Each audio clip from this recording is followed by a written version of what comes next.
good day Saturday. Pretty much learned the rest. That's the beauty of the Big Ten, or the beauty of a lot of conferences. But I thought after watching the film, it showed, the effort, especially in the second half. Although it was good in the first half, so was theirs. Second half, I thought we all played. We did a better job. A little bit with turnovers, especially in bunches. We continue to knock those down. I think this team has a chance to become better and better, like I said 2 weeks ago. But now we're back on the road. This is that stretch where we're 4 to 5 on the road. 2 last week, a home game, 2 more. And it's against a different team in Maryland. They've had their ups and downs this season. Wins over, Illinois, beating Rutgers, had them down 24 at Rutgers, and played both Wisconsin and Iowa right to the rim. They seem to be a team that has played to their competition a little bit. I think they got 3 or 4 players that definitely could start on a lot of Big Ten teams, maybe even ours. I mean, they have Ayala, who has been a thorn. Him and Scott have been a thorn in our side their entire careers. He's shooting the ball as well, and as deep as I've ever seen. That's Russell, the point guard, might be the quickest guard in the league.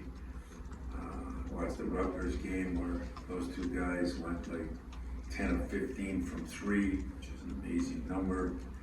So between Scott and Russell, Ayala, those are good players. And then Waba, the transfer from Georgetown, averaged 14 points in the league in the Big East. So they have some really good talent.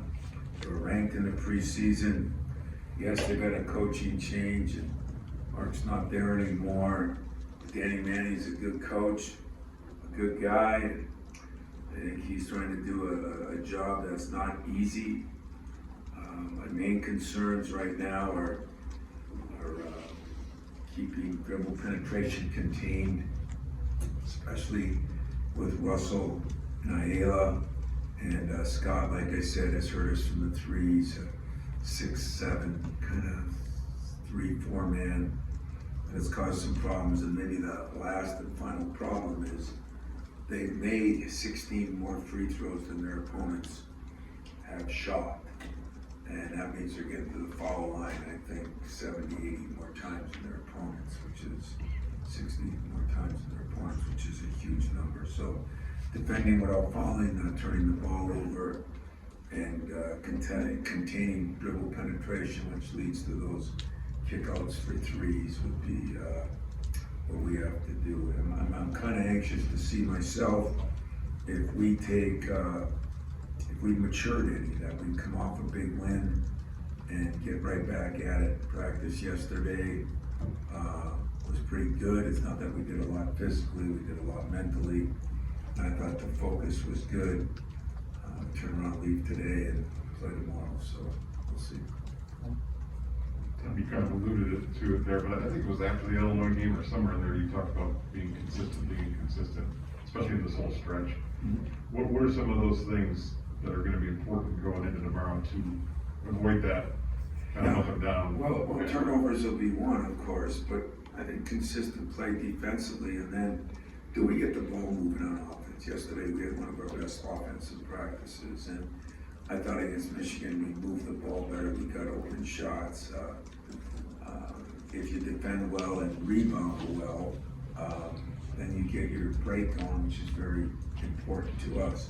There was a disappointment coming off the Michigan game. Not only did they get 16 offensive rebounds, but the way they got them.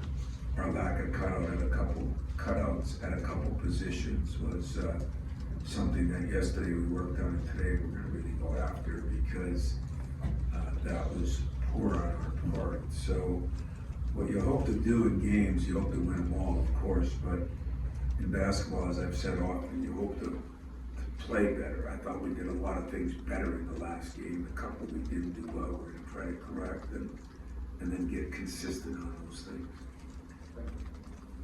How well do you know Danny Manning? And I'm wondering, I mean, obviously he goes back, his starring days were when you were barely on the staff here. I'm just wondering how much you remember him as a player, and how much have you gotten to know him through the years?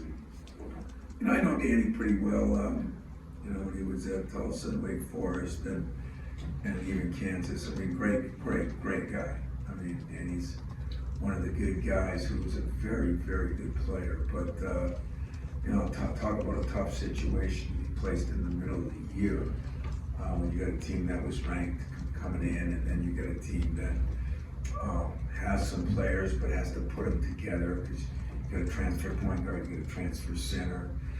You know, not an easy position to be put in. Their mainstays of Scott Ayala really helped. The Hart kid is another guy that has been in the program, and that really helps you.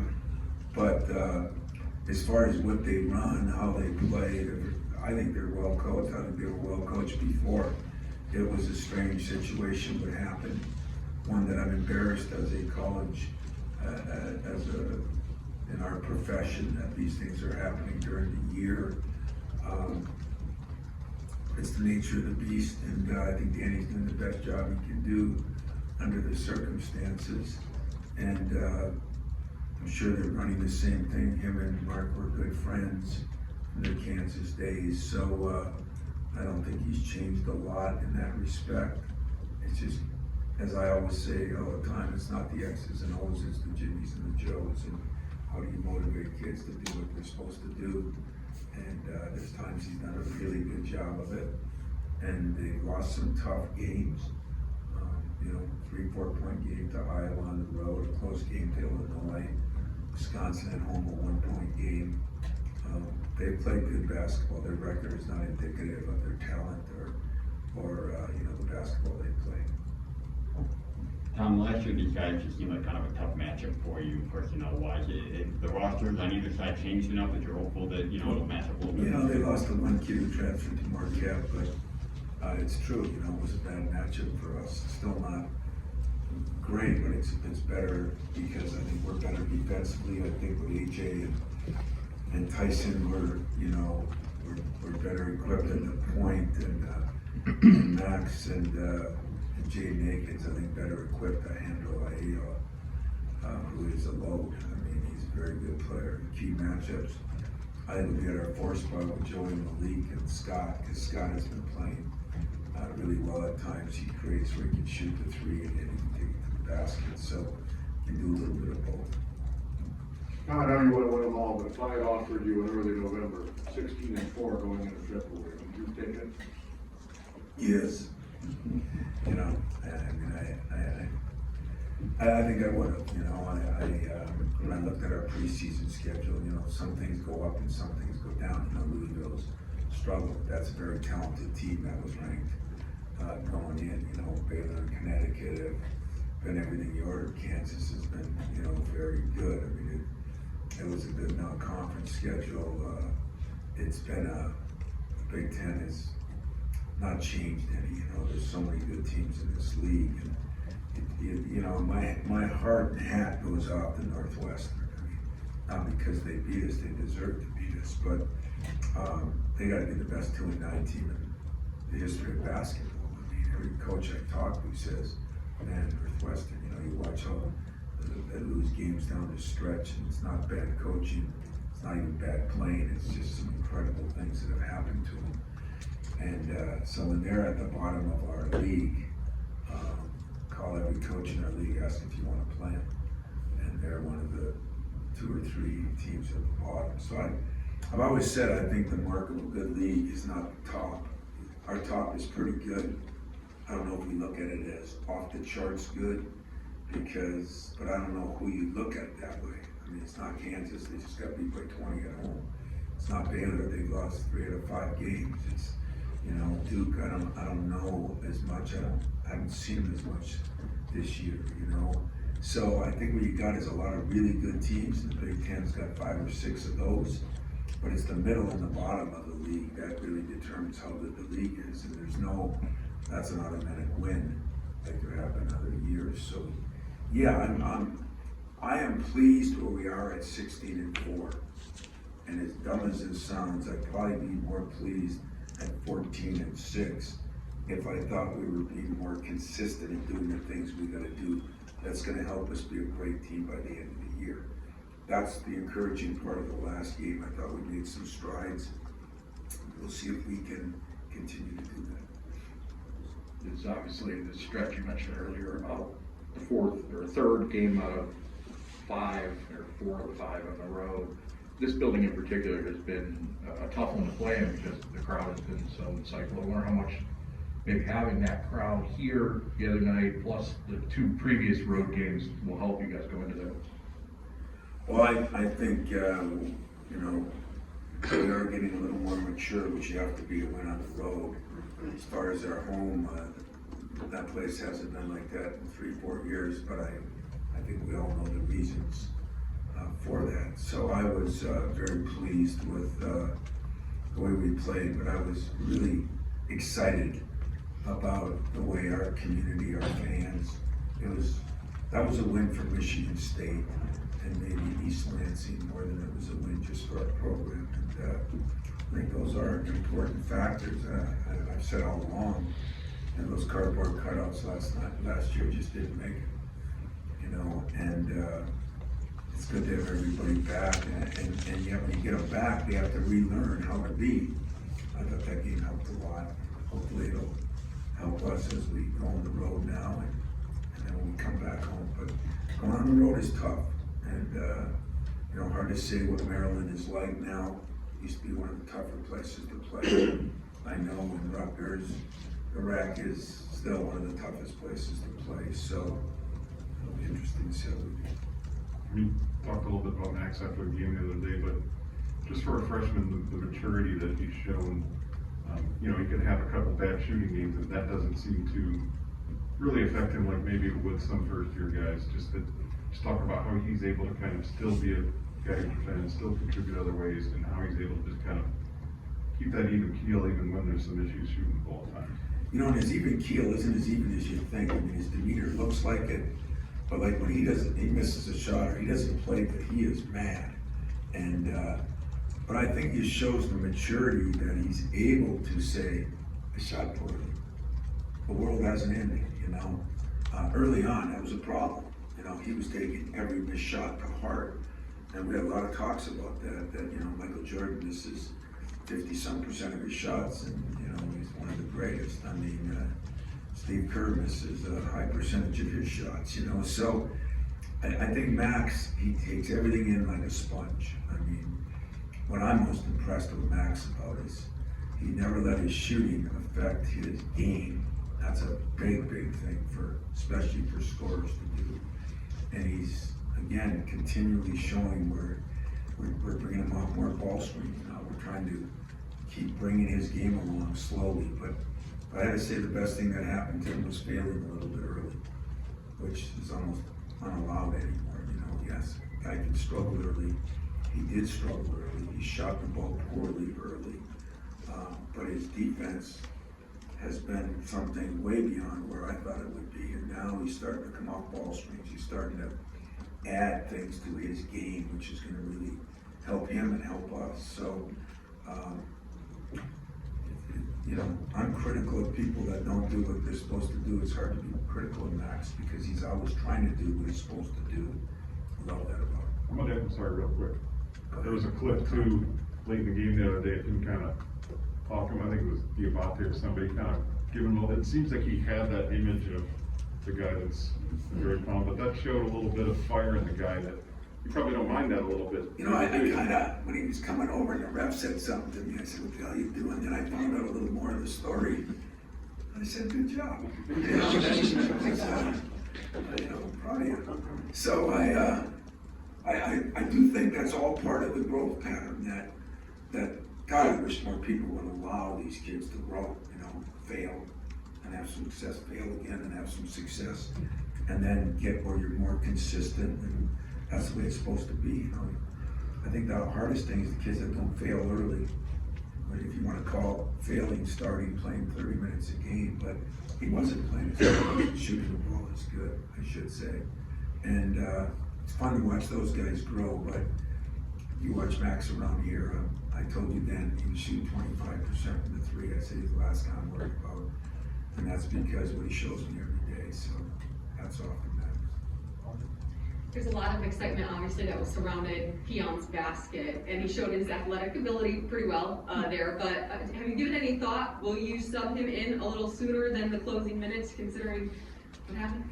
You know, you broke the surprise, Audrey. I'm starting him in this next game.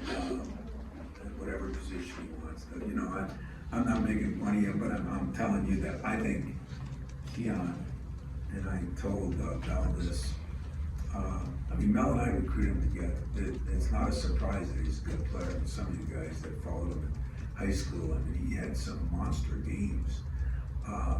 It was funny because, you know me, I don't try to do anything at the end of games. And so I just thought we were going to, you know, it wasn't the last shot or anything. It wasn't like we were holding or rubbing it in. But they came up on him hard. And he did show his athletic ability, you know, with his left hand. I mean, this kid is, he's been really fun to have for 3 weeks. And I think of what he's done in 3 weeks. Do I think it's going to make a difference this year? I don't, but I don't know either. You know, one thing this team has been, knock on wood, is we haven't had any real injuries yet. Whereas so many teams are having injuries or COVID, you know. What he's doing now, he's playing on that scout team, he's playing more and more and more, but a little bit like Max, they kind of get along. He's a sponge, you know, he wants to learn. I told Mel that, I said, I've been really impressed with how fast he picks things up and that he wants to learn, you know, and kind of a shy, quiet kid. I'm trying to get him out of that, you know, and but I've been really impressed with him, but I pump the brakes a little bit. I don't think I'm going to start him or probably be the first guy off the bench, but I don't think he's a fish out of water either. The guy that I've been excited about the last couple of days, crazy as it sounds, because he hasn't played much, is Pierre. Pierre is doing a few things off the court. He's just getting himself in better shape, and he's really starting to come around. And he had a practice yesterday, like real good, and we've seen this for the last week now, and I do think we're going to start working him in even more, try to get Max some rest, and I think his future is looks better and better just watching him grow in the last 2 weeks. Tom, we talked a lot about AJ after the last game, and for good reason, the way he played. But Tyson, I thought early in the second half had some really good moments as well. And there was a drive to the basket where he finished aggressively, sort of over people at the rim. And I'm wondering what you're seeing from him and his growth and moments like that, how important they are. You know, Tyson, I mean, AJ's a more powerful athlete, but I mean, Tyson can go up and dunk it like nothing. And I was shocked the first time I saw him because he's a lot smaller, and he's got phenomenal athletic ability. And aggressive is the key, you know, he's not always aggressive enough. And that's what we're trying to harp on. Defensively, he can be pretty aggressive, but offensively he doesn't. I think part of that is just learning everything and trying to figure out what to do. And he is a pleaser, and sometimes I wish he wasn't, you know. I mean, I like guys that are a little more aggressive in that position. I think he's passed up some shots, but what I have is a two-headed monster, as I said, and I think at times they can really complement each other. One's a better shooter, one's more physical, one's bigger, one's smaller. One really sees the court, and yet the other one has great ball skills to get by somebody. So I think if we could use them, and then once in a while use them together, that position is going to take off. The problem AJ's had over his small career so far has been, can he consistently do that? If you have a good game, can you come back? So today will be a big practice. Yesterday he was pretty good, but I'm not giving AJ an inch, because until I figure out where he can handle that himself, I'm gonna stay on it. But I have seen some improvements in Tyson, and the reason is, I still think, you know, you look at a lot of those guys, you look at the kid from Michigan, you know, like first half of the year he was just okay, and he's really come on lately, and I think think when you go from one level to the next level, you know, man, being a GA at Northern Michigan, being a GA at Michigan State was different. You know, it took me a while. It took me getting my butt chewed by Judd a few times to understand that. And it's the same for a player, it really is. And I think now if you talk to him, you could say, you know, I loved where I was at Northeastern. I love the program, this and that. He speaks very highly of it, but there is a different levels, you know. And I'm thinking to myself, when he played in front of 15,000 people, as crazy as that, you know, what that must be like compared to what he did. And so I think he's just learning, growing. He always wanted faster than it is, but it is taking place. Tom, hopefully not too similar of a question. I want to ask about the point guards as well. It seems like a lot of times over these last couple of weeks, it's been one or the other guy. Maybe it never, not never, but rarely both. What do you want to see in practice to tell you that maybe you're getting there, or what's that balance dynamic been like? Where, on the one hand, it's nice because you got a fallback guy, you know, somebody is not, but on the other hand, you probably want both, you know, up there for 40 minutes. I agree, and what I want to see in practice, I want to see them both step up. The beauty of those two guys, I don't know if it's because they're both from, you know, Philly, New Jersey area, this, that, the other thing. The beauty of them is they are tighter than thieves.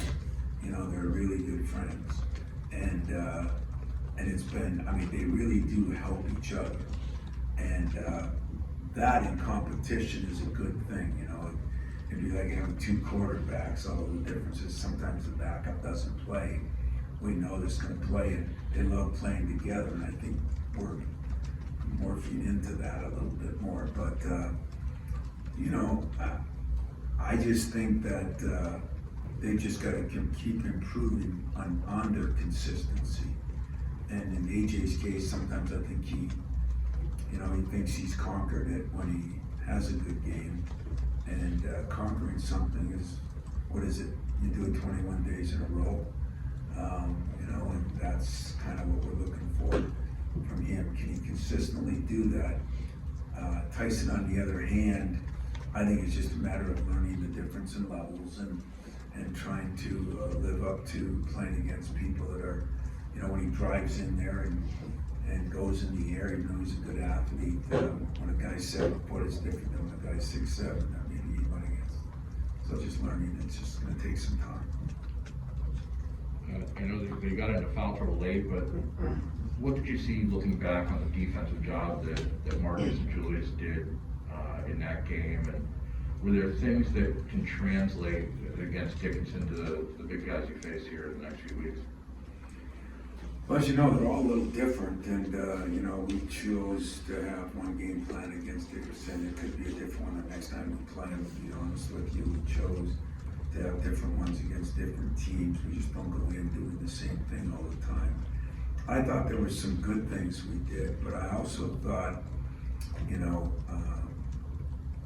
well, we were a little disappointed. Mark didn't cut out very good, and we graded him out. He didn't cut out very good, and that left Diabate to get some rebounds, and some of that was Joey and Malik too, but rebounds maybe Mark should get or Julius should get. So we're never going to be satisfied with that, but I do think there's some things we can learn. I thought there were some things we learned offensively. Mark stays in that post and a jump hook, and the kickouts that he made were really good. So we're going to keep growing from there. You know, I mean, I felt bad for Monty because we hadn't played him in a while. He came in and he did a great job, but he had a great practice yesterday. We're going to need all three of them with some of the guys we're facing. It could be Maryland. I mean, this kid, like I said, he's big and he can score it down there. He's got a great right-hand jump hook. And but I can't say we did a great job on Dickinson because he had 25 points or whatever, but whatever he was, 8 for 19 or something like that. 8 for 19. 8 for 19. I mean, you kind of take that, especially when it's the center, you know, as long as everybody else isn't going crazy. What about the energy level of those two? Well, now that, I would say is a very good point. I had to tell Marcus to sit down 3 times, and then I said, what the hell am I doing? Stand up, Marcus, I've been waiting for 3.5 years for this. You know, he was very energetic in the huddles, you know, it's fun to watch people grow, you know, we just don't get enough chance to do that. Marcus is growing, and, we're all, I'm disappointed when it doesn't happen the first year, so I can imagine what fans are, but everybody does it at a different stage in life, and, his energy level there, him diving on the floor, you know, I said, God, I just wish you would have a floor burn so you'd have something to show for it, so you wouldn't forget how to do it, because I don't know if it ever happened before, and I'm really not making fun of him. I loved it. You know, and a lot of people, former players, actually text me about it, and that was good. Maybe Mark learned something that he can get accolades doing other things, you know, and so we're gonna see how that works, but I was pleased with both him and Jew and their energy levels. So yeah, what they played is one way, but their energy level was definitely good. Go ahead, Jack, I'm gonna change subjects out of basketball, go ahead. And pitchers and catchers don't report for a couple of weeks, do they? Go ahead. Jim. Lockout. 11 days, 14 hours. Lockout. Oh, good, lockout. Tom, I know rebounding is an effort thing, but do you have to coach it any differently now with so many threes, so many long rebounds? Guys getting it 12 feet from the basket. I think that's a good point that we talked to my staff about, and you know, like, I've done what I think is a great job of taking blame when I do, you know, like I'll tell a player, hey, you know, because you're an All-American, that doesn't mean you do everything right. And if you're in the Hall of Fame, that doesn't mean you're always perfect. And I don't think we did a good job as a staff, as a me, of realizing it. DJ kind of came up with something, let's put a deal at the free throw line and dotted line in. So the number of long rebounds, like against Purdue, our cutout were really good as far as grading, and they get 17 offensive rebounds. I mean, against Northwestern. And it is because of that. It's a new era that you're getting some teams that are shooting 25 threes, and if they're clanging them, they don't just stay around the rim. And so more guard rebounds. We've been a team that usually gets our point guard to the outlets. Now we got to keep them in. We play more now. Our point guard's involved in it, where he used to be just going out to get the outlet. That's a very good point that should have called me a month ago, and then I would have done a better job. I wouldn't have to take blame in front of my own team, but we did take blame for that. We did feel like we didn't do as good a job, and we're trying to address that now. And in the last game, it wasn't the long threes that hurt us as much as maybe poor cutouts inside. But for the most part, there's been more than 3 or 4 games when we were not getting defensive rebounds that was the reason. So good for you. That was good.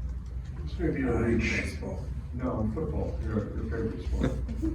This may be a reach, but I don't know if you got to know Stafford and any of your bocce ball events or anything, but you're a big body language guy. When you see how he reacted in Detroit, never made an excuse, just kept his head on straight, never threw anybody on a bus, and now this is his reward. Does that resonate with you?